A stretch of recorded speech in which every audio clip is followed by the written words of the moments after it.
অসমৰ সমাজ জীৱনৰ এটি পৰিচিত নাম হেমেন দাস। এজন অক্লান্ত সমাজকৰ্মী, সুলিখক, সমাজ সচেতক হেমেন দাস দেৱ আজি আড্ডা লাইভৰ মজিয়াত অসমৰ বিশিষ্ট কবি কাব্যনীল দেৱৰ সৈতে এক বিশেষ সাক্ষাৎকাৰ। আড্ডা লাইভ, এক নতুনৰ সন্ধানত আমি। নমস্কাৰ, আমি আজি আড্ডা লাইভত আমাৰ মাজত পাইছোঁ অসমৰ বিশিষ্ট বুদ্ধিজীৱী, লগতে এজন অক্লান্ত কৰ্মী, যিজনে অসম বিধানসভাৰ মজিয়াত এটা সময়ত তথ্য আকাৰে বিভিন্ন দাবী, বিভিন্ন প্ৰসংগ আনি অসমৰ ৰাজনীতিত তলপাল লগাইছিল। আৰু আজিও সেই ব্যক্তিজনক অসমৰ সকলোৱে নিজৰ মৰমৰ আপোন বুলি ভাবে, যাৰ নামেই হেমেন দাস। হেমেন দাসেই। গতিকে এই হেমেন দাস বুলি কোৱাৰ লগে লগে এটা সময়ত আমি জানো যে অসমৰ বিভিন্ন বিষয়াসকলে নামটো শুনিলেই ভয় খাইছিল, বিশেষকৈ কৰাপশ্যনৰ ক্ষেত্ৰত। সেই মানুহজনক আমি আজি পাইছোঁ আৰু তেখেতৰ বৰ্তমান বয়স 96। এই 96 বয়সত সফল ডেকাৰ নিচিনা তেওঁ এতিয়াও বিভিন্ন সভা সমিতিত তেখেতৰ বক্তব্য ৰাখে। আৰু সকলোতকৈ আচৰিত কথা এটাই যে তেওঁ এতিয়ালৈকে আমাৰ হাইস্কুল শিক্ষান্ত পৰীক্ষাৰ যিবিলাক সফল বিভাগত উত্তীৰ্ণ হয়, সেইসকলক তেওঁৰ নিজৰ পেঞ্চনৰ পইচাৰে এককালীন এটা সাহায্য দিয়ে। সেইটো খুব সুন্দৰ, অতি সাধাৰণ জীৱন, সাধাৰণ এটা জীৱনশৈলী তেখেতে পালন কৰি আহিছে। আমি আশা ৰাখিছোঁ যে আজিৰ এই সাক্ষাৎকাৰৰ জৰিয়তে আমি অতি ঘৰুৱাভাৱে তেখেতৰ লগত কিছু মত বিনিময় কৰিম। লগতে এইখিনি কথা কৈ থওঁ যে তেখেতে যদিও এটা বিশেষ দৰ্শনত আকৃষ্ট আছিল ছাত্ৰ অৱস্থাৰ পৰাই, কিন্তু তাৰ লগে লগে তেওঁ অসমীয়া ভাষা সাহিত্যৰ ক্ষেত্ৰত বিশেষকৈ এতিয়ালৈকে তেওঁ 8খন কিতাপ লিখি উলিয়াইছে। এইটো খুব আচৰিত কথা, আৰু সেই সম্পৰ্কেও আমি আলোচনা কৰিম। তেখেতে উপন্যাসধৰ্মী যি 3খন কিতাপ আমি পাইছোঁ আৰু বাকী কিতাপো পাইছোঁ। তেখেতৰ এই যিটো লিখনিৰ যিটো গদ্য, এই গদ্যৰ যিটো ঠাঁচ, ষ্টাইল, এইটো সম্পূৰ্ণ আমাৰ বৰ্ণগীয়া ভাষাৰ লগত মিলে, মানুহে পঢ়িলে গম পাব। আৰু এতিয়াও তেওঁ সেই আমাৰ বৰ্ণগীয়া ঠাঁচতেই কথা কয়। গতিকে আজি আমি সৌভাগ্য যে আমাৰ মাজত হেমেন দাসক পাইছোঁ, আৰু হেমেন দাসৰ পৰা আমি প্ৰথমতেই জানিম। দাদা নমস্কাৰ। আমাৰ প্ৰথম কথাটো হ'ল যে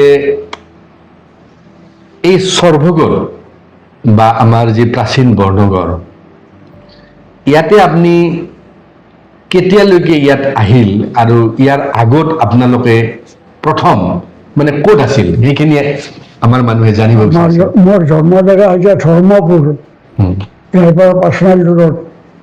42 চনত গৰাখহনীয়াত আমাৰ গাঁওখন শেষ হৈ যায়। আচ্ছা। তেতিয়া আমি কেইবছৰমানে অ'ত ত'ত ঘূৰি আছিলোঁ অহাতে। তাৰপিছত 49 চনত ইয়ালৈ আহোঁ, এই মাটিখিনি দেউতাই কিনে। 49 চনৰ পৰা মই ইয়াতে আছোঁ।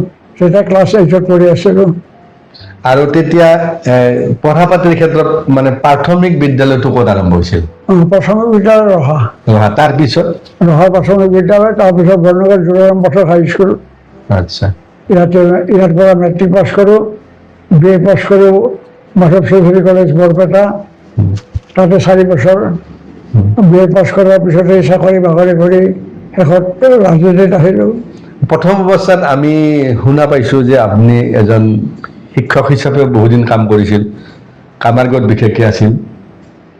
প্ৰথম অৱস্থাত প্ৰথম এপইণ্টমেণ্ট আপোনাৰ শিক্ষকতা আছিল, নহয় জানো? প্ৰথম এপইণ্টমেণ্ট মোৰ বাসুগাঁৱত শিক্ষক হিচাপে 57 চনত BA পাছ কৰাৰ পিছতেই বাসুগাঁও হাইস্কুলত শিক্ষকতা কাম আৰম্ভ কৰিলোঁ। তাৰে পৰা বৰপেটা যাব আহিলোঁ 58 চনৰ শেষৰ পৰা গোপীনাথ বৰদলৈ হাইস্কুলত। ইয়াত থাকোঁতে মই চৰকাৰী হাইস্কুলৰ পৰা নিৰ্বাচিত হওঁ। গতিকে মই প্ৰথম উত্তৰ লখিমপুৰ হায়াৰ ছেকেণ্ডাৰীত জইন কৰোঁ 59 চনত। তাতে থাকোঁতে এখন এপইণ্টমেণ্ট এটা পালোঁ শ্বিলং গভৰ্ণমেণ্ট হাইস্কুলত। গতিকে মই লখিমপুৰত পদত্যাগ কৰি আহি শ্বিলং গভৰ্ণমেণ্ট হাইস্কুলত জইন কৰিলোঁ। তাতে কিছুদিন পিছত পোষ্ট নাছিল। পোষ্ট যেতিয়া নাই, যিজন মানুহ গৈছিল SI হৈ, তেওঁ আকৌ ঘূৰি আহি মাষ্টাৰ হ'ল। গতিকে পোষ্ট নোহোৱাৰ কাৰণে মই কৰিমগঞ্জত যাব লগা হ'ল। কৰিমগঞ্জ চৰকাৰী, এতিয়া হায়াৰ ছেকেণ্ডাৰী আছে, তেতিয়া হাইস্কুল আছিল। কৰিমগঞ্জ চৰকাৰী হাইস্কুলত চাকৰি কৰোঁ। তেতিয়াই 60 চনত যিটো ভাষা আন্দোলন হ'ব, সেই ভাষা আন্দোলনত তাতে থকাটো মানে অসম্ভৱ হৈ গ'ল। কাৰণ দিনটো ৰুমৰ ভিতৰত থাকিব লাগে, তাৰপিছত স্কুলত যাব লাগে, আহি আকৌ ৰুমৰ ভিতৰত। কাৰণ অসম উপত্যকা যেনেকৈ বাঙালীৰ ওপৰত নিৰ্যাতন কৰিছিল, তাতে অসমীয়াৰ ওপৰত আক্ৰমণ কৰিছিল। মোৰ এদিন ৰুম আক্ৰমণ কৰিছিলে, কিন্তু আমি সন্ধিয়া কি কৰিছিলোঁ যে বঙালী শিক্ষক যিকেইজন থাকে হোষ্টেলত, তেওঁলোকৰ ৰুমত থাকোঁ আৰু তেওঁলোকৰ ৰুমবিলাক বাহিৰেদি তলা মাৰি যায়। মোৰ ৰুমটো আছিল গ্লাছ উইণ্ড'। গতিকে সিহঁতে আহি আক্ৰমণ কৰিলে। তেতিয়া মোক নাপালে। মই আন এটা মোৰ সহকৰ্মীৰ ঘৰত ৰাতিলৈ থাকিলোঁ। এইটো কৰিমগঞ্জৰে।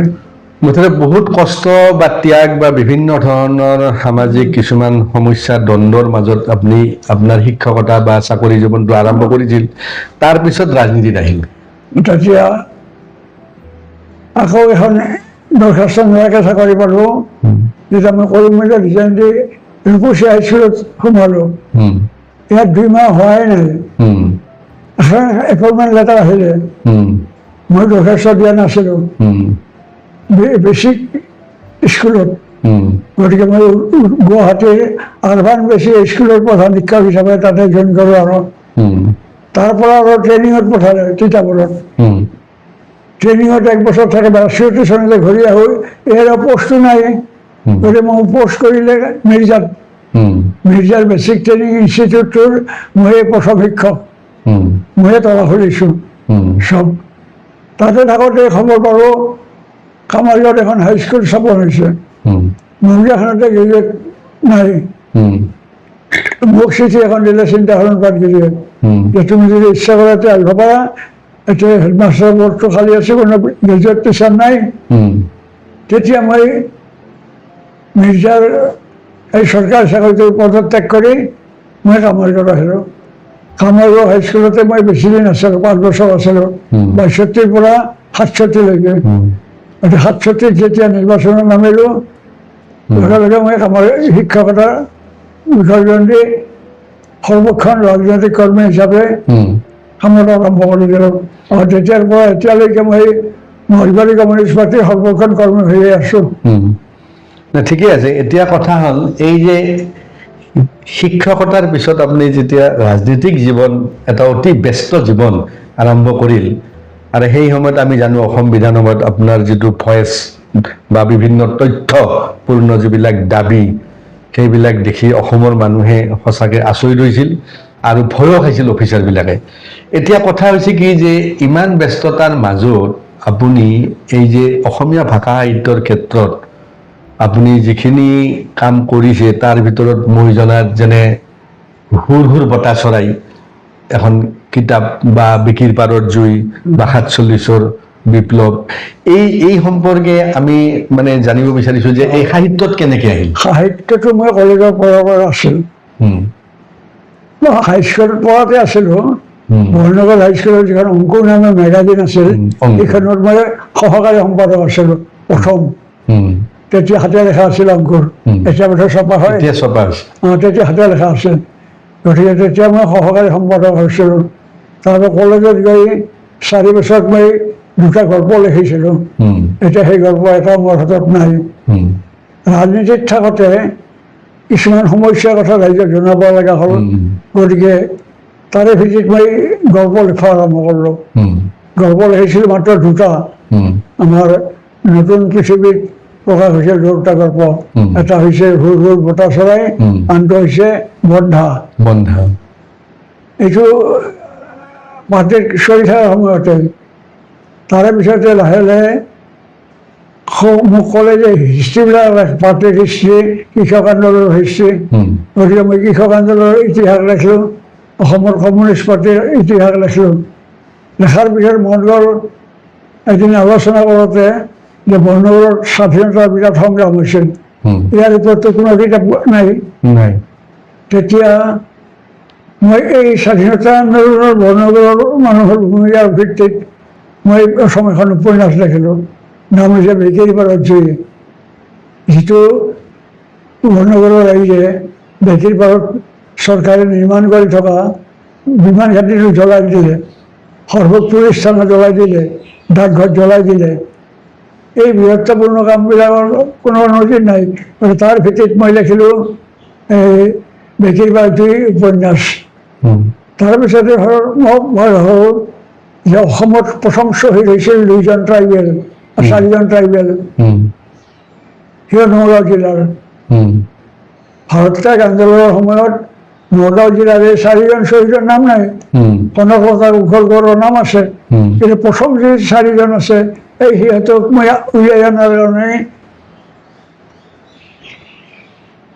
আকৌ এখন উপন্যাস লিখিব লগা হ'ল বুজিছেনে সেইখন হৈছে মোৰ দ্বিতীয় উপন্যাস এইটো নগাঁও ভিত্তি কৰি হৈছে আৰু কেনেকৈ তাতে নগাঁও ট্ৰাইবেলবিলাকে অংশগ্ৰহণ কৰিছিল কেনেকৈ শ্বহীদ হৈছিল পুলিচৰ গুলি মৃত্যু হৈছিল এই কথাবিলাক সেইখন উপন্যাসত আনি দিলোঁ লগে লগে ভাৰতৰ অসমত গান্ধী অহা গান্ধীয়ে আহি অসমীয়া মানুহক যে শিকালে যে কানি বৰ বিষ কানিৰ বিৰুদ্ধে আন্দোলন গান্ধীয়ে শিকাইছে অসমীয়া মানুহে তাৰ আগতে কানিৰ বিৰুদ্ধে একো কোৱা নাছিল গতিকে সেই আন্দোলনবিলাক মই সেইখিনি উপন্যাসত দি দিছোঁ এইখন লুইতৰ উঠিলে বান লুইতৰ উঠিলে বান আচ্ছা আৰু লাষ্ট এই যে 47ৰ যিখন বিপ্লৱ লাষ্টত হৈছে কি মই মোৰ পাৰিবাৰিক অশান্তি তাৰে মাজৰে মই হৈছে আৰু এটা ভাষী আছে কিছু স্বাধীনতা আন্দোলন সম্পৰ্কে কিছু কথা সেইখিনিক লৈ মই 15 আগষ্টৰ 1947 চন নাম দি কিতাপ এখন লিখিলোঁ কিন্তু ছপা হৈ ওলালে 47 চন 15 আগষ্ট মই লিখিছিলোঁ 15 আগষ্ট 47 চন ইয়াতো এই কথাবিলাক আছে এই দক্ষিণ কণাগৰী গাঁৱৰ মানুহবিলাকক কেনেকৈ নিৰ্যাতন কৰিছিল গোটেই গাঁৱৰ মানুহবিলাকক খেদিছিল ব্ৰিটিছে খেদি গোটেই গাঁওখন দখল কৰিছিল সেই কাহিনীবিলাক ইয়াত লিপিবদ্ধ কৰা হৈছে গতিকে মোৰ 3খন উপন্যাস হৈছে কি স্বাধীনতা সংগ্ৰামৰ লগে লগে ইয়াত এটা কথা দিছোঁ যে যিসকলে স্বাধীনতা সংগ্ৰাম কৰিছিল সিহঁতে স্বাধীনতাৰ পৰা কি পালে স্বাধীনতাটো পাইছে ঠিকেই কিন্তু সাধাৰণ মানুহে স্বাধীনতাটো পোৱা নাই সেই কথাটো মই ইয়াত উল্লেখ কৰিছোঁ নাই এই যিখন উপন্যাস বা এই 3খন উপন্যাসত আমি এটা বস্তু পালোঁ যে ইয়াত বিশেষকৈ আমাৰ বৰ্ণগড়ৰ স্বাধীনতা আন্দোলনৰ সময়ত কেনে আছিল কি আছিল এই গোটেই ঘটনাখিনি যদিও চৰিত্ৰবিলাক কাল্পনিক কিন্তু তাত সম্পূৰ্ণ বাস্তৱ ভিত্তিক কথাবিলাক তাত আছে বাস্তৱ আছে এতিয়া কথা হৈছে কি আমি এটা কথা জানিব বিচাৰিছোঁ যে আমি এই যে আমাৰ প্ৰাচীন বৰ্ণগড় বুলি আমি কৈ থাকোঁ কিন্তু প্ৰাচীন বৰ্ণগড় বুলি কোৱাৰ লগে লগে ইয়াতে এই যে গাৰোমল্লা বা বেকী নদীটোৰ আজি যিটো গতি এই সমস্ত বস্তুবিলাক চেঞ্জ হৈ গৈছে প্ৰাকৃতিক দুৰ্যোগে হওক বা যিয়েই নহওক কিন্তু এটা সময়ত এই প্ৰাচীন বৰ্ণগড়খন যে কোচ ৰাজ্যৰ এটা বিশেষ অঞ্চল আছিল বা ইয়াতে ভাষা সাহিত্যৰ ক্ষেত্ৰত ভট্টদেৱৰ পৰা আদি কৰি বা বিভিন্ন পণ্ডিতবিলাকে ইয়াত আছিল বা শংকৰদেৱ মাধৱদেৱেও ইয়াত আহিছিল বা নাৰায়ণ দাস ঠাকুৰ ইয়াত আহিছিল ইয়াত শাস্ত্ৰ বা ধৰ্ম প্ৰচাৰ কৰিছিল কিন্তু অসমীয়া ভাষা সাহিত্যৰ ক্ষেত্ৰত কিন্তু প্ৰাচীন বৰ্ণগড়ৰ এটা সম্পূৰ্ণ গুৰুত্ব আৰু সুকীয়া এটা স্থান আছে এতিয়া আমি জানিব খুজিছোঁ যে আপুনি যেতিয়া ছাত্ৰ অৱস্থাত আছিল সেই সময়ত আমি জনাত আমাৰ 1923 চনৰ চিন্তাহৰণ পাটগিৰি আৰু হলিৰাম মহন্ত ঠাকুৰ বা এই গোটেইবিলাক সাহিত্যিকবিলাকে লগ লাগি চকচকাত প্ৰথম কিন্তু অসম সাহিত্য সভাৰ এটা শাখা আৰম্ভ কৰিছিল 1923 চনত আৰু এইটো সেই সময়ত কিন্তু অসমত শাখাই নাছিল, মাত্ৰ 5খন আছিল।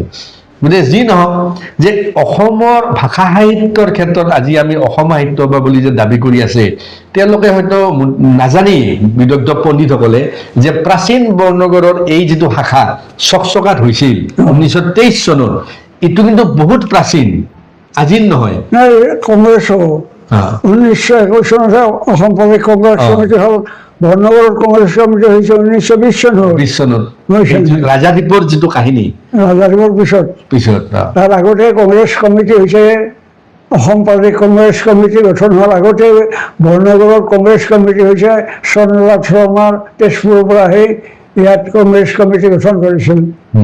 তাৰোপৰি হৈছে কি আজি আমি যিখন বৰ্ণগড় বুলি কৈছোঁ, আচলতে এইখন বৰ্ণগড় নহয়। বৰ্ণগড়খন আছে ব্ৰহ্মপুত্ৰ পাৰলৈকে, দক্ষিণে ব্ৰহ্মপুত্ৰ পাৰলৈকে আছিলে বৰ্ণগড়। তাৰপিছত 1857 চনত যেতিয়া প্ৰচণ্ড ভূমিকম্প হ'ল, ভূমিকম্পত সেই ঠাইবিলাকত একেবাৰে পানী উঠি গ'ল। পানী উঠাত মানুহবিলাক থাকিব নোৱাৰা হ'ল। এই ক্ৰমে ইভাগ আহিল, আমাৰ গাঁওখনৰ মানুহ 2 ভাগ হ'ল। কলিতাবিলাক আহিলে ধৰ্মপুৰত, কোচবিলাক গ'ল মৌখোৱাত। মৌখোৱা যিসকল মহতৰ পথসকল আছিল আৰু আমাৰ মানুহ একে গাঁৱৰে মানুহ আছিলোঁ আমি। গতিকে এনেকৈ মানুহবিলাক এৰি এৰি আমি ক'ব পৰালৈকে কলেজীয়াত অসমীয়া মানুহ আছিল কেইঘৰমান, ক'ব পৰালৈকে স্কুলৰ পৰতে দেখিছোঁ। তাৰ পৰা অহা যোৱা খোজকাঢ়ি যায়। সিহঁতে এতিয়া গোবৰ্ধনত আছে, গোবৰ্ধনত গামাৰি বুলি নাকি, গামাৰিগুৰিৰ ওচৰতে হতাপাৰাত যিকেইঘৰ মানুহ আছে তাৰে বেছিভাগ হৈছে এই কলেজীয়া জন্মগ্ৰহণ কৰা মানুহ। মানে ব্ৰহ্মপুত্ৰটো কলেজীয়াও নহয়, একেবাৰে বৰ্ণগড়খন এই আছিল 1932 চনত, 1832 চনত এজন চাহেবে ইনকুৱাৰী কৰিব গ'লে যে বৰ্ণগড়টো দুৰৱস্থা বৰ বেয়া হৈছে। তেওঁ কৈছে বৰ্ণগড় হৈছে অসমৰ আটাইতকৈ ভাল জাগা, খুব উৰ্বৰ মাটি, ইয়াত কিয় লোকচান হ'ব। এই তেতিয়া যিবিলাক মৌজাদাৰ আছিল, এই মৌজাদাৰবিলাকৰ অত্যাচাৰৰ কাৰণে খেতিয়কে বৰ্ণগড় পলাই আহিছে, এইফালে আছে, উজাই আহি আছে। আচ্ছা, তেতিয়াই প্ৰথম কিন্তু কৃষকে আন্দোলন কৰিছিল 1832 চনত। বৰ্ণগড়ৰ কৃষকে ব্ৰিটিছক কৈছে যে এই মৌজাদাৰ যদি থাকে আমি 1 পইচা নেৰো, খাজনা নেৰো, যাওক। তেতিয়া বাধ্য হৈ ব্ৰিটিছে মৌজাদাৰক গ্ৰেপ্তাৰ কৰি গুৱাহাটীত জেল দিছিলে। তেতিয়া হৈছে কৃষকৰ আন্দোলন। সাহিত্য ক্ষেত্ৰত বৰ্ণগড়ৰ প্ৰথম সাহিত্যিক হৈছে হলিৰাম মহন্ত। হলিৰাম মহন্ত হৈছে প্ৰথম সাহিত্যিক। প্ৰথম উপন্যাসিক হৈছে চিন্তাহৰণ পাটগিৰি। তেওঁ সংসাৰ চিত্ৰ নামে এখন উপন্যাস লিখিছিল আৰু তেওঁ বৰ্ণগড়ৰ সম্পৰ্কে তেওঁ প্ৰথম লিখিছিল প্ৰাচীন বৰ্ণগড় বুলি এখন গ্ৰন্থ। গতিকে সেই প্ৰাচীন বৰ্ণগড়তো তেতিয়া কিছুমান তথ্য পোৱা নাছিলতো। গতিকে ব্ৰহ্মপুত্ৰ পাৰলৈকে যে বৰ্ণগড় আছিল সেই কথাবিলাক নাই। তাতে কৃষকে কৈছে যে আমি ইয়াতে নাচি গুচি যাম।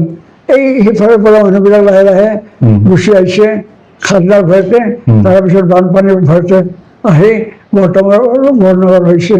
আৰু এই বৰ্ণগড়তে হলিৰাম মহন্ত ঠাকুৰে প্ৰথম সাহিত্যিক। হলিৰাম মহন্তৰ প্ৰবন্ধ চেতনাৰ 1919 নে 21 চনত তেওঁ লেখক আছিল, চেতনাৰ লেখক আছিল। চেতনা অম্বিকাগিৰিৰ আলোচনী 1919 চনত প্ৰকাশ হৈছিল। আৰু তাৰে অন্যতম 2জন আছিল লেখক বৰ্ণগড়ৰ। একজন হৈছে হলিৰাম মহন্ত, আনজন হৈছে চিন্তাহৰণ পাটগিৰি। চিন্তাহৰণ পাটগিৰি গল্প তাতে প্ৰকাশ হৈছিল আৰু হলিৰাম মহন্তৰ বিভিন্ন ধৰণৰ প্ৰবন্ধ তাত প্ৰকাশ হৈছিল। গতিকে বৰ্ণগড়ৰ সাহিত্য চৰ্চাৰ ইতিহাসটো বহু পুৰণি। গতিকে 1919 চনত চেতনাৰ প্ৰকাশ হয়। তাৰপিছতেই তাতে এই চেতনাতে হলিৰাম মহন্ত আৰু চিন্তাহৰণ পাটগিৰিয়ে গল্প প্ৰবন্ধ আদি লিখিছিল। তাৰপিছত বহু বছৰ গেপ গ'ল, সাহিত্য নাই। শেষত খুব পঢ়া শুনা কৰা মানুহ এজন পালোঁ আমি, মোতকৈ 2 বছৰ ছিনিয়ৰ আছিল। নন্দমোহন তালুকদাৰ নন্দমোহন তালুকদাৰে লেখাত লাগি গ'ল। নন্দমোহন তালুকদাৰে ইতিমধ্যে ভালেকেইখন কিতাপ লিখিছে, তেওঁৰ প্ৰকাশ হৈছে। আৰু তেওঁৰ ভাষাজুৰি হৈছে কি সংগ্ৰহ, যিকোনো আলোচনী নন্দমোহন তালুকদাৰ তাতে পোৱা যাব। এতিয়াও মই কিছুমান কবিতা লিখিছিলোঁ, সেই কবিতাবিলাকৰ কাৰণে মই নন্দৰ তাতে যাব লগা হৈছিল। নন্দৰ তালুকদাৰৰ সেই যিটো পুথিভঁৰাল, সেই পুথিভঁৰালৰ পৰা আলোচনীবিলাক উলিয়াই সেই তাৰে পৰা মই কবিতাকেইটা সংগ্ৰহ কৰিছোঁ, যিকেইটা নানা লেখাত প্ৰচাৰ হৈছে। নানা লেখা কিতাপখনত সেই কবিতাকেইটা প্ৰকাশ হৈছে। গতিকে সাহিত্যৰ এটা ভাল মানে পৃষ্ঠভূমি আমাৰ এই প্ৰাচীন বৰনগৰ। গতিকে মই সেইটো বুজি পালো। এতিয়া কথা হৈছে কি যে আমি যদি 16শ শতিকাকলৈকে আহো, আমি আগৰখিনি বাদ দিলো, আমি বিশেষকে এই যিটো আমাৰ ৰহা ধৰ্মপুৰ হৈ বা এনেকে আবাদী হৈ যায়, আমি যেতিয়া ঘুগুবাৰী বা আমি ভেৰাগ্ৰাম পাম, এই গোটেই অঞ্চলটো সেই সময়ত যিহেতু বিশেষ মানুহ নাছিল, গোটেই অঞ্চলটো অসমীয়া মানুহ আছিল। পিছত তেওঁলোকে আহিল বিভিন্ন কাৰণত, কিন্তু এই যে ভেৰাগ্ৰামত মই যিখিনি ইতিহাস পাইছো আৰু তাত ভট্টদেৱে তাত যি সংস্কৃত টোল বা শিক্ষাৰ কেন্দ্ৰ কৰিছিল, সেই সময়তে কিন্তু অসমৰ বিভিন্ন ঠাইৰ পৰা ভট্টদেৱৰ সেই মানে সংস্কৃত কেন্দ্ৰ দামোদৰদেৱৰ লগ লাগিছিল। দামোদৰদেৱৰ শিষ্যত্ব গ্ৰহণ কৰিছিল আৰু সেই ভট্টদেৱে অসাধাৰণ কাম কৰিছিল। গদ্য সাহিত্যৰ যিটো গদ্য সাহিত্য জনক, যাক সেইকাৰণে কৈছিল অসমীয়া গদ্য সাহিত্যৰ জনক, জনক বুলি ক'ব লাগিব। কিন্তু তেওঁ আপুনি জানাত, আপুনিও বহুখিনি ভট্টদেৱক লৈ বিবাদ চলি আছে। তাতে হৈছে আৰু ইয়াত তেওঁৰ কোনো বংশধৰ নাইতো। এই ভেৰভেৰী একঘৰ গোস্বামী আছে, বহুতে সেই ঘৰৰ লগত কিবা সম্পৰ্ক আছে বাৰু। ভেৰভেৰী একঘৰ আছে গোস্বামী। কিন্তু এটা সময়ত আমি এইখিনি জানো যে ভট্টদেৱে ভেৰাগ্ৰাম অঞ্চলত, এই যে ভেৰামাৰী কয় এতিয়া, ভেৰামাৰীখন এতিয়া নদীত গৈছে, তাত তেওঁ থকা কথাটো আমি পণ্ডিত হেমচন্দ্ৰ গোস্বামীয়ে কিন্তু তেওঁ কথাকেইটাৰ পাতনিত তেওঁ লিখি থৈ গৈছে যে ইয়াতে আছিল, আৰু বেলেগে কোৱা নাছিল। এই মহেশ্বৰ নায়ক এওঁলোকে বেলেগে কৈছে, কিন্তু পণ্ডিত হেমচন্দ্ৰ গোস্বামীয়ে প্ৰথম 1837 চনতে মই জানো তেওঁৰ যিখন পাতনি মানে অসমীয়া ভাষা সাহিত্যৰ এখন সন্মিলনত পাঠ হৈছিল, যিখন কিতাপ আকাৰে হৈছে এতিয়া, তাত কিন্তু তেওঁ একদম উল্লেখ কৰি গৈছে যে ভেৰাগ্ৰামে হৈছে আমাৰ এই চন্দ্ৰ গোস্বামীয়ে কিমান কষ্ট কৰিছিল জানো। যেতিয়া কলিকতা ইউনিভাৰ্চিটিত অসমীয়া ভাষাটো গ্ৰহণ কৰা হ'ল, কিতাপটো নাই, কিতাপ নাছিল, তেতিয়া অসমীয়া সাহিত্যৰ চানেকি বুলি 7টা ভলিউমত তেওঁ কিতাপ লিখিছিল হেমচন্দ্ৰ গোস্বামীয়ে, আৰু সেই কিতাপেদি সেই অভাৱটো পূৰণ কৰিছে পাঠ্যপুথিৰ। গতিকে হেমচন্দ্ৰ গোস্বামীৰ অৱদানটো আজি অসমীয়া ভাষাৰ বিশ্ববিদ্যালয়ৰ স্বীকৃতি লাভ কৰে। কলিকতা বিশ্ববিদ্যালয়ৰ এই মূলতঃ হেমচন্দ্ৰ গোস্বামী আৰু ভৱনাথ বৰুৱা 10,000 টকা দিছিল সেই যুগতে কিতাপ ছপোৱাৰ কাৰণে। আৰু সেই ভৱনাথ বৰুৱাৰ তাতে অকল হেমচন্দ্ৰ গোস্বামী যোৱা নাছিল, কলিকতা বিশ্ববিদ্যালয়ৰ উপাচাৰ্য আশুতোষ মুখাৰ্জী তেওঁও গৈছিল। এই দুয়োজনে গৈ ভৱনাথ বৰুৱাক কৈছে, আৰু ভৱনাথ বৰুৱাই কিতাপ ছপোৱাৰ খৰচ 10,000 টকা দি দিছিল সেই যুগতে। গতিকে হেমচন্দ্ৰ গোস্বামীৰটো অৱদান বহুত আমি স্বীকাৰ কৰিব লাগিব। আজি অসমীয়া ভাষা যে কলিকতা বিশ্ববিদ্যালয় যে গ্ৰহণ কৰিছে, ইয়াতে মূল মানুহজন হেমচন্দ্ৰ গোস্বামী, আৰু তেওঁক সহায় কৰিছিল সেই সময়ত কলিকতা বিশ্ববিদ্যালয়ৰ উপাচাৰ্য আশুতোষ মুখাৰ্জী। এই আশুতোষ মুখাৰ্জীয়ে জোৰ কৰি প্ৰায় অসমীয়া ভাষা বিশ্ববিদ্যালয়ত এটা সুকীয়া ভাষা বুলি স্বীকৃতি দিলে। তাৰ আগতে তেতিয়া বহুত বঙালী ৰাজ্যতে আপত্তি কৰিছিল, যিহেতু বঙালীৰ উপবংশ এটা সুকীয়া ভাষা নহয়।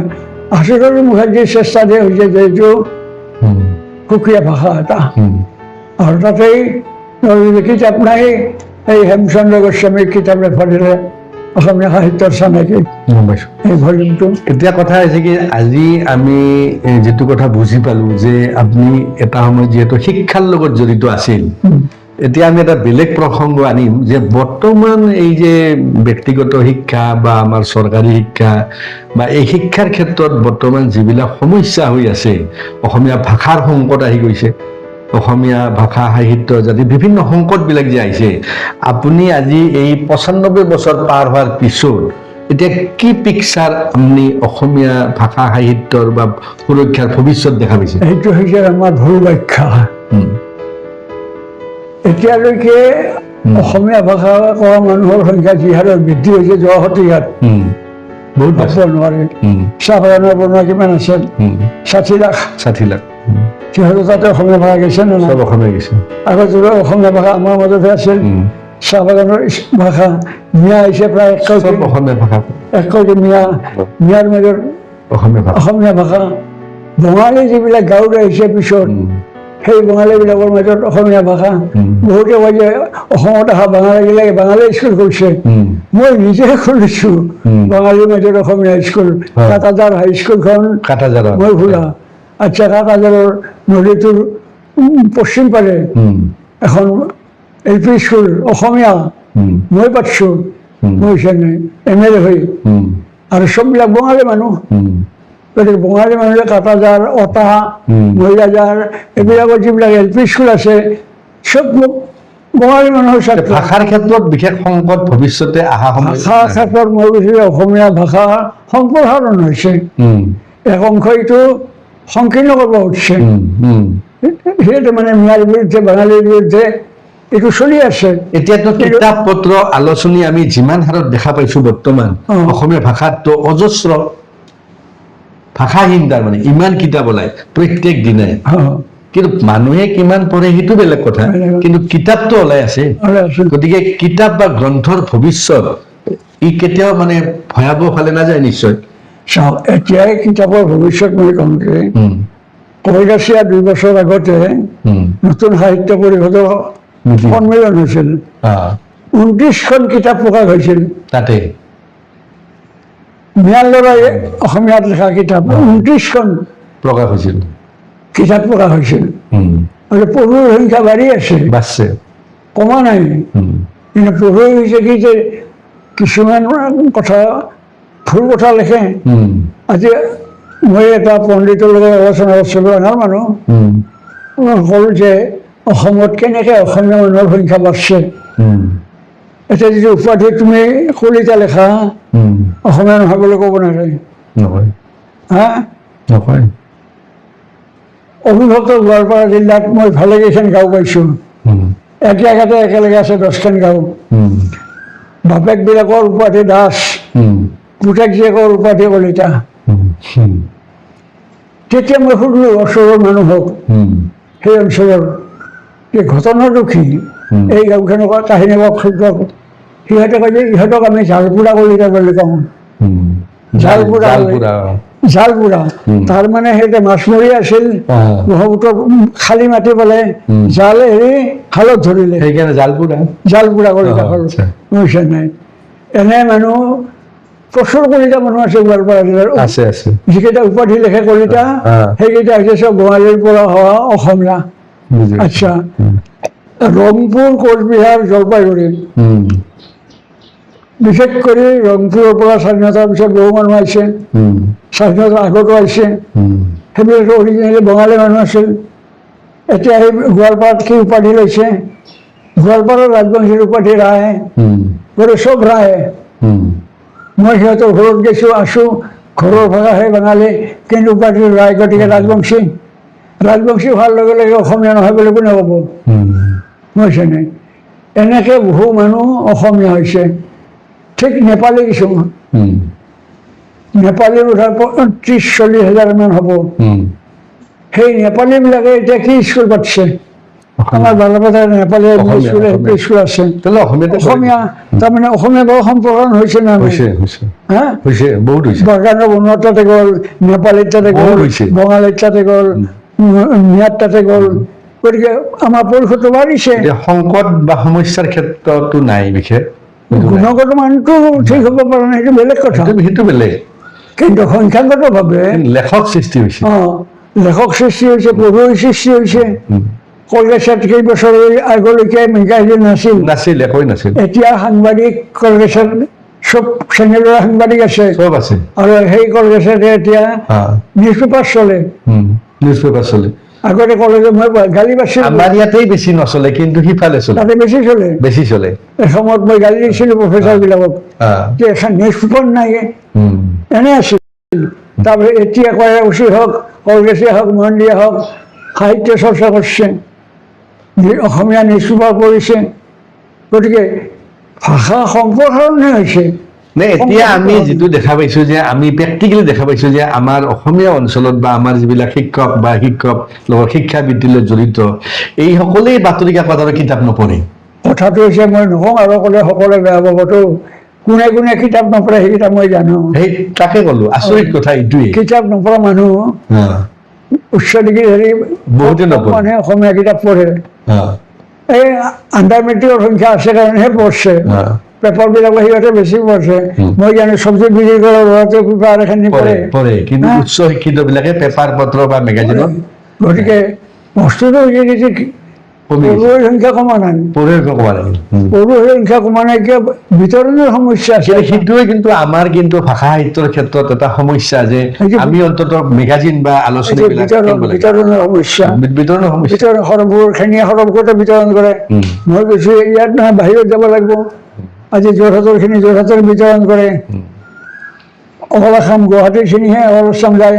এতিয়া লাষ্ট আপোনাক এটা কথা সুধো যে বৰ্তমান আপুনি দেখাত যিমান কিতাপ ওলাইছে বা যি ওলাইছে, ৰাইটাৰ ওলাইছে, যিহেতু ছচিয়েল মিডিয়াৰ যুগ, আজিকালিতো মানুহ ফেচবুকতে চব পায়, এইটোতো আৰু বেলেগ বস্তু, তাত কোনো সম্পাদনা নহয়, যি লেখছে এইটোৰ বিষয় নহয়। এতিয়া মই ভাবো যে এই যে নতুন যিবিলাক লেখক, যিবিলাক আমি য়ং জেনেৰেশ্যনৰ যিবিলাক ভাল ভাল গৱেষক পণ্ডিত ছাত্ৰ আছে, এই নতুন জেনেৰেশ্যনক বা নতুন লেখক বিলাকৰ ক্ষেত্ৰত আপুনি কি ক'বা খোজে? তেওঁলোকে কি নতুন জেনেৰেশ্যনটোৱে নতুন পৰিস্থিতিটো অধ্যয়ন খুব কম কৰিছে, কম কৰি আছে। আজি চাকৰি বিচাৰিছে নহয়, এই চাকৰি যে বন্ধ কোনে কৰিলে সেইটো চুপচাপ। চাকৰি বন্ধ কৰিলে নিঅ লিবাৰেল ইকনমিয়ে, নব্য উদাৰনৈতিক অৰ্থনীতি যেতিয়া ভাৰতে গ্ৰহণ কৰিলে মনমোহন সিঙে, তাৰ চৰ্ত আছে কি? তাৰে চৰ্ত হৈছে কি, চৰকাৰে কৰ্মচাৰী নিযুক্তি দিব নালাগিব, প্ৰতি বছৰ শতকৰা 2জন কৰি চাকৰিয়াল কমাব লাগিব। সেইটো গ্ৰহণ কৰিছে। সেইকাৰণে ভেকেণ্ট পষ্টবিলাকত এপইণ্টমেণ্ট দিব নোৱাৰে নহয়। এতিয়া যে কিবা ওলাইছে, টিউটৰ ওলাইছে নহয়, এই টিচাৰ নিদি টিউটৰ ওলাইছে। গতিকে নতুন অৰ্থনীতি, নিঅ লিবাৰেল ইকনমি, নব্য উদাৰনৈতিক অৰ্থনীতি, ইয়াৰ বিৰোধিতা নকৰিব আৰু চাকৰি বিচাৰিব, এইটো ননচেন্স কাৰবাৰ। মূল বস্তুটো যিৰে আজি সংকটাপন্ন কৰিছে, নব্য উদাৰনৈতিক অৰ্থনীতি আজি কি কৰিছে, চৰকাৰক নিৰ্দেশ দিছে যে তোমালোকে নতুন কৰি কাৰখানা নোখোলবা, বেপাৰীক দিয়া।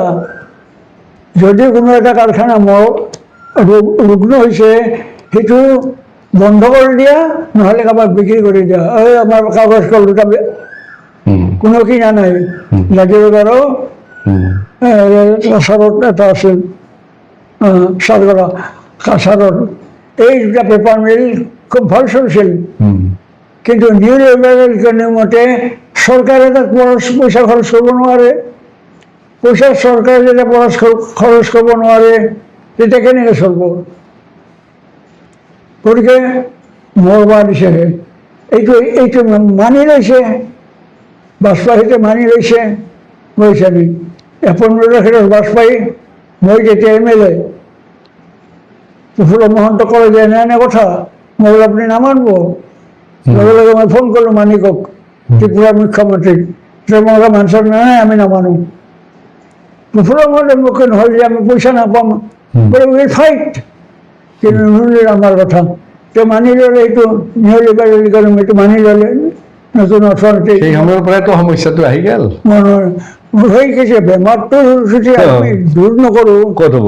এই নিউ লিবাৰেল ইকনমি কিন্তু তথাপিও আমি যিটো দেখি আছো তাৰমানে বৰ্তমান নতুন যিখিনি ৰাইটাৰ তেওঁলোকে তথ্যভিত্তিক গৱেষণামূলক বাস্তৱ সন্মত কথাবিলাক যদি দাঙি ধৰিব পাৰে নিশ্চয় আমাৰ সমাজত বহুতখিনি আমাৰ এই যি প্ৰাচীন বৰনগৰ আজি নতুন যি সৰ্বক আমি ভাবো যে ইয়াত এটা ইতিহাস আছে, ঐতিহাসিক বহুতখিনি প্ৰেক্ষাপট আছে। আজি সেই এৰোপ্লেন পৰা সেই এৰোড্ৰমৰ পৰা আৰম্ভ কৰি ব্ৰজ শৰ্মাৰ পৰা আৰম্ভ কৰি চিন্তাহৰণ বা ফণী তালুকদাৰ বা গোকুল পাঠক এনেকে এটা বিৰাট হিউজ মানে বহুত পণ্ডিতৰ ইয়াতে ৰত্নৰ ভাণ্ডাৰ এইখন।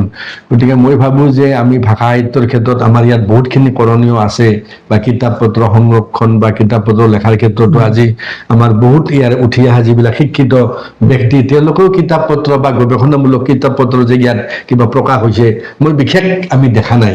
কিন্তু মই ভাবোঁ যে এৰে লেখকবিলাকে দেখা নাই আমি সিমান। ডম্বৰ গোস্বামী নামে নব নহয়, ডম্বৰ গোস্বামী অসম সাহিত্য সভাখন সৰ্বশেষ জীয়াই ৰাখিছিল বহু বছৰ ডম্বৰ গোস্বামী। তেওঁ সংৰক্ষণৰ ক্ষেত্ৰত বহুত ভাল আছিল, বহুত বস্তু সংৰক্ষণ গতিকে সেই সেনেহেন মানুহ আমাৰ ইয়াতে বৰ্তমান বহুতখিনি কমি আহিছে। সাহিত্যৰ ক্ষেত্ৰত আজি আপোনাক পালো আৰু আপুনি ইমান দিনে অতি ব্যস্ততাৰ মাজত আপুনি চীন ভ্ৰমণ কৰি অহাৰ পিছতো যিবিলাক লেখছিল গণশক্তি বা বিভিন্ন কাকত পত্ৰত বা অসমীয়া বাতৰি কাকতত বা বিভিন্ন ক্ষেত্ৰত আপোনাৰ যিবিলাক সাক্ষাৎকাৰ বা যিবিলাক মানে লেখাৰ ক্ষেত্ৰত বা অসমীয়া ভাষা সাহিত্য বা অসমীয়া সমাজ জীৱন বা আৰ্থ-সামাজিক দিশ বা অসমৰ ভৱিষ্যত সম্পৰ্কে আপোনাৰ যিবিলাক যুক্তিনিষ্ঠ ব্যাখ্যা বা চিন্তা ই কিন্তু ইমান সহজ নহয়। আৰু অসমীয়া মানুহে আপুনি বহুতখিনি চেষ্টা কৰিছে, ইয়াক মানা নামানাটোৰ বিষয় নহয়। গতিকে আজিৰ চৰকাৰে বা অসমৰ নতুন যি আমাৰ মুখ্যমন্ত্ৰীৰ ক্ষেত্ৰত আমি এটা কথাই ক'ম যে তেওঁৰ দিনত অন্ততঃ আমি এটা বস্তু পোৱা নাই, কিন্তু আমি এটা কথা জানো যে আজি 1.5 লাখ 2 লাখ ল'ৰা ছোৱালীয়ে বিনা পইচাত আমি নিজে দেখা পাইছোঁ একদম গৰীব ঘৰৰ ল'ৰা ছোৱালীবিলাকে আজি টাকা পইচা নেদাকে অন্ততঃ APSC পাইছে, চাকৰি পাইছে। এইটো কিন্তু আমি কিছু ক্ষেত্ৰত মানি ল'ব লাগিব, কিন্তু বাকী আমি নকওঁ কোনে কি কৰিছে। গতিকে সাহিত্যৰ ক্ষেত্ৰতো আমি ক'ম যে অসমীয়া ভাষা সাহিত্যৰ ক্ষেত্ৰত অসম চৰকাৰ বুলি মই নকওঁ, অসম সাহিত্য বাবে কিন্তু বহুতখিনি কাম কৰাৰ কথা আছে বা কৰিব লাগিব। কাৰণ সঁচা কথা এষাৰ কাৰণতে সাহিত্য সভাপতিৰ বিৰুদ্ধে কেনেকে এইটোৱেইতো কথাটো। গতিকে সাহিত্যৰ ক্ষেত্ৰত বহুত কাম আছে কৰিব লাগে। মিয়াবিলাকে অসমীয়া ভাষা পঢ়ে। একদিন হোমেন বৰগোহাঁই মোক কৈছিল কি জানে যে শুদ্ধ অসমীয়া কোনে লেখে জানে কোনে চাহ বাগানৰ বনোৱা আৰু মিয়াৰ ল'ৰা। গতিকে আমাৰ বহুখিনি চাহ বাগানৰ বনোৱা আৰু মিয়াৰ ল'ৰাবিলাকে যিখিনি অসমীয়া লেখে একেবাৰে নিৰ্ভেজাল অসমীয়া বোলে। এতিয়া হোমেন বৰগোহাঁই মোক কৈছিল দেই কথাটো বৰগোহাঁই চাৰে ঠিকে কৈছে। তাৰমানে আমি যিটো বুজি পালো যে আমাৰ উচ্চ শিক্ষিত বা যিখিনি আমি য়ং জেনেৰেশ্যনৰ ল'ৰা ছোৱালীয়ে কিতাপ পত্ৰ বা গৱেষণা কৰি আছে তাতকেও অধিক হাৰত আমাৰ অসমীয়া ল'ৰা ছোৱালীবিলাকে যদি কিতাপ পত্ৰ বা ইতিহাস যদি অধ্যয়ন কৰে তেনেহ'লে আমাৰ অসমীয়া ভাষাটো আৰু বহুতখিনি আগবাঢ়ি যাব। কাৰণ আজি দেখা পাইছোঁ যে মাৰ্কেটত যি ধৰণে কিতাপ পত্ৰ প্ৰত্যেক দিনাই ওলাই আছে, ইনোভেশ্যন হৈয়ে আছে। গতিকে মই ভাবোঁ যে আমাৰ কৰণীয় বহুতখিনি আছে। আচ্ছা টিভি চাওঁ তুমি চাওঁ টিভি ক্ৰিকেট খেলাতে আগতে খেলাটো মানে এটা অভাৰ শেষ হ'লেহে 2 মিনিট দিছিল। এতিয়া খেলা চলি থাকোঁতে এডভাৰটাইজ থাকে নে থাকে মাজে মাজে দিয়ে থাকে এডভাৰটাইজ দি থাকে নহয়। গতিকে আমাৰ সেই এডভাৰটাইজটো আছে নে নাই, সেই প্ৰচাৰটো আছে নে নাই? সেইটোৱে কথা। প্ৰচাৰটো প্ৰচাৰ লাগিব, কিন্তু প্ৰচাৰ নাই। প্ৰসাৰ লাগিব। সৰ্বমুখৰ মহিলাৰ এখন আলোচনা ওলাইছে দেই, মহিলাৰ সিহঁতে মাত্ৰ 100 বিনাকে চাব যাব নহয়। আপোনালোকে কমেও 300 চাব, 300 মানুহৰ ঘৰত যোৱা হ'ব প্ৰচাৰ হ'ব। তেনেহ'লে সেই ধৰণে প্ৰচাৰ কৰিব লাগিব। ল'ৰা কিছুমানে কবিতাকে একদিন এখন মিটিং হ'ল কবিতা আবৃত্তি, মই উপস্থিত আছিলোঁ। তেতিয়া মই ক'ৰবাত দিলোঁ এই আবৃত্তি কৰা কবিতা কেইটা এখন কেইটা পইচা দিয়ে, পইচা নাই, মই 5,000 টকা দিছিলোঁ। সেইটো প্ৰচাৰ হ'ব, প্ৰচাৰ হ'ব। পখা নামটো দিছে আমাৰ ইয়াৰ ঘৈণীয়েকে, ঋতু বনৰ ঘৈণীয়েকে। আচ্ছা, এখন কবিতা মই সদায় মাহে মাহে নহ'লেও বছৰত 2-3খন ওলো, অন্তত একজনটো কবি ওলাব। এই চেষ্টাটো কৰি আছে। সেইদিনা মিটিং হলত বোলে 21জন আছিল মানুহ। বোলে ঠিক আছে 21জনৰে মাজত যাওকচোন, ভাল কাম বেছি মানুহৰ দ্বাৰা নহয়, কম মানুহৰ আমি ক্ৰীমখিনি উলিয়াই ল'ব পৰা যাব। গতিকে বৰ্ণগৰৰ যিকেইটা টেলেণ্ট আছে সেই টেলেণ্টকেইটা উলিয়াই ল'ব লাগিব।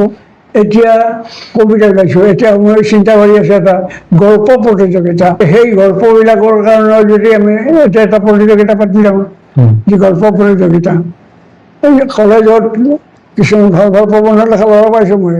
সিদিনা কলেজ মেগাজিনখনক মোক দি চাৰিটাই মই চালোঁ যে ভাল ভাল আছে, মোৰ ভাল ভাল পঢ়া শুনা কৰা ল'ৰা আছে, আছে আছে আছে। সেই ল'ৰাবিলাকে কৰি যাব নহয়। সেইখিনিক আমি ওলাই আনিব লাগিব। সেই কথা, সেই শ্ৰেণীটোক আমি উলিয়াই আনিব লাগিব। গতিকে মই ভাবো যে উলিয়াই আপোনাৰ আনিলে যিটো এতিয়া সাহিত্যৰ ক্ষেত্ৰখন তৈয়াৰ হ'ব। মই যেনে প্ৰশাসন ওলাই আছে আৰু ঋত্বিক নাকি এখন ঋত্বিক ওলাই আছে। সিখনো মাজে মাজে ওলাই আছে। সিহঁতে মাত্ৰ 300 ছাপায়, মই 300 নহয়, লাহে লাহে বাঢ়াব লাগিব। বৰ্ণগৰৰ পৰা বাহিৰত যাব লাগিব। প্ৰথমতে বৰ্ণগৰৰ কেইটাক সুবিধা দিওঁ। এতিয়া বাহিৰৰ এতিয়া নলবাৰীৰ পৰা আহে কবি, বুজিছানে? গতিকে মানিকপুৰ ওচৰত আছে, তাৰে পৰা হওক আহি এতিয়া 500 গ্ৰাহক পঢ়াটো সহজ কথা। মোৰ উপন্যাস বেছিভাগ যিখন মোৰ 4th এডিশ্যন, গম পাওঁ। এইখন কিতাপ 2nd এডিশ্যন। এই ধৰণৰ কিতাপ বোলে 2nd এডিশ্যন নোলায়ে। এইখন 2nd এডিশ্যন, ছেকেণ্ড এডিশ্যন, বুজিছা নাই? অভিনন্দন গ্ৰন্থ এনে এই সম্বৰ্ধনা গ্ৰন্থ 2nd এডিশ্যন নোলায়, নলাই, কেতিয়াও নলাই। নোলায়। মোৰখন এৰি ওলাইছে 2nd এডিশ্যন। মানুহে পঢ়ি ভাল পাইছে আৰু বুজি পাইছে অধ্যয়ন। গতিকে কষ্ট যদি কৰে যায় আৰু এতিয়া আপাৰ আচামত যাৱাই নাই, তাতে যদি চেল কৰিব যায় তাতে দিলে দেখোঁ। গতিকে আমি আজি আড্ডা লাইফত বহুত সময় আমি ঘৰুৱাভাৱে বহু কথা পাতিলোঁ। আৰু এইজনে অক্লান্ত সংগ্ৰামী হেমেন দাস। হেমেন দাসৰ আমি সেই সময়তে পাইছিলোঁ যে যাৰ বক্তব্য, তেজস্বী বক্তব্য আৰু সম্পূৰ্ণ যুক্তিপূৰ্ণ তথ্যৰ দ্বাৰা জীয়াই অসমৰ ইতিহাসত বা অৰ্থনীতিত বিশেষ প্ৰভাৱ আছিল, ৰাজনীতিত বিশেষ প্ৰভাৱ আছিল। সেইজন ব্যক্তিয়ে সাহিত্যৰ ক্ষেত্ৰতো বহুতখিনি কাম কৰি গৈছে। গতিকে 8খনকৈ কিতাপ লেখা, বিভিন্ন বাতৰি কাকত বা বিভিন্ন আলোচনীত তেওঁৰ যিবিলাক কথা বা সাক্ষাৎকাৰ প্ৰকাশ পাইছে। আৰু তেওঁ দেশ বিদেশ ভ্ৰমণ কৰি এজন অভিজ্ঞ পুষ্ট, তেওঁ এজন শিক্ষকৰ পৰা আহি তেওঁ ৰাজনীতিত সোমাইছে। অসমীয়া শিক্ষা বিভিন্ন দিশবিলাক তেওঁ চাইছে, চিন্তা কৰিছে। আৰু ভৱিষ্যতে তেওঁ এটা সৰু এটা তেওঁৰ সপোন আছে যে এখন গল্পৰ তেওঁ এটা কৰ্মশালা বা এখন মানে প্ৰতিযোগিতা তেওঁ অনুষ্ঠিত কৰাৰ। ইথানো তেওঁৰ এই 96 বছৰত, 95 বছৰ পাৰ হোৱাৰ পিছতো তেওঁৰ এটা সপোন আছে। আমি আশা ৰাখিছোঁ বৰ্ণগৰবাসী ৰাইজে বা ইয়াৰ সাহিত্যৰ লগত জড়িত সকলোৱে যাতে এই তেওঁৰ যিটো সপোন অতি সোনকালে নিশ্চয় পূৰণ কৰিব। আৰু পৰৱৰ্তী সময়ত আমি আশা ৰাখিম তেওঁৰ স্বাস্থ্য আৰু সুন্দৰ হওক, তেওঁ সুস্থ হৈ থাকক, সবল হওক, দীৰ্ঘায়ু কামনা কৰিলোঁ। লগতে আমি ভাবোঁ যে তেওঁ এতিয়াও যিহেতু লিখিব পাৰে বা কথা কৈয়ে আছে স্পষ্টভাৱে, গতিকে মই ভাবোঁ তেওঁৰ পৰা আমি আৰু শেহতীয়া তেওঁৰ অনুভৱ, জীৱনৰ অনুভৱ সম্পৰ্কে নিশ্চয় তেওঁ কিছু কথা তেওঁ যদি নিজে কৈও থাকে, বেলেগে লিখি থাকে, সেনেকৈ যদি তেওঁৰ জীৱনৰ যদি কিছু কথা তেওঁ যদি প্ৰকাশ কৰি এখন কিতাপ উলিয়াব পাৰে, মই ভাবোঁ অসমীয়া ভাষা সাহিত্যৰ ক্ষেত্ৰত, অসমীয়া জাতিৰ উত্তৰণ বা ভৱিষ্যতৰ ক্ষেত্ৰত সি এখন মাইলষ্টন হ'ব বুলি আমি আশা ৰাখি। গতিকে যি নহওক, আজি আমি বহু কথা পাতিলোঁ। পৰৱৰ্তী সময়ত আমি হয়তো আৰু বেলেগ এটা বিষয় লৈ আমি আলোচনা কৰিম। গতিকে আজি আমাক ইমানখিনি সময় দিয়াৰ কাৰণে তেখেতৰ ওচৰত আমি ধন্যবাদ জনালোঁ, কৃতজ্ঞতা জনালোঁ। আৰু তেখেতৰ এই যি মানে এটা স্বাস্থ্য, তেখেতে মই জানো যে তেখেতে অতি ডিচিপ্লিন বা এটা লাইফষ্টাইল তেওঁৰ সম্পূৰ্ণ বেলেগ খোৱা লোৱাৰ ক্ষেত্ৰত। গতিকে আমি ভাবোঁ তেখেতে যাতে সুস্থ হৈ থাকে, সবল হৈ থাকে, আৰু মানুহক কিছু দিহা পৰামৰ্শ দি অন্তত অসমীয়া সমাজ জীৱনৰ ক্ষেত্ৰত, ভাষা সাহিত্যৰ ক্ষেত্ৰত তেখেতে আমি কোৱা ধৰণে যদি তেখেতৰ অনুভৱবিলাক যদি লিখি উলিয়াব পাৰে বা লিখে, তেনেহ'লে নিশ্চয় ভাবোঁ যে আমি আৰু বহুত তেওঁৰ পৰা শিকিব লগা আছে। তাৰে নিশ্চয় কিছু আমি গতিকে আমি শেষত আপোনাৰ মানে স্বাস্থ্য যাতে সুন্দৰ আৰু সুস্থ হৈ থাকে তাৰ কাৰণে আমি ধন্যবাদ দিছোঁ। আড্ডা লাইফ, এক নতুনৰ সন্ধানত আমি।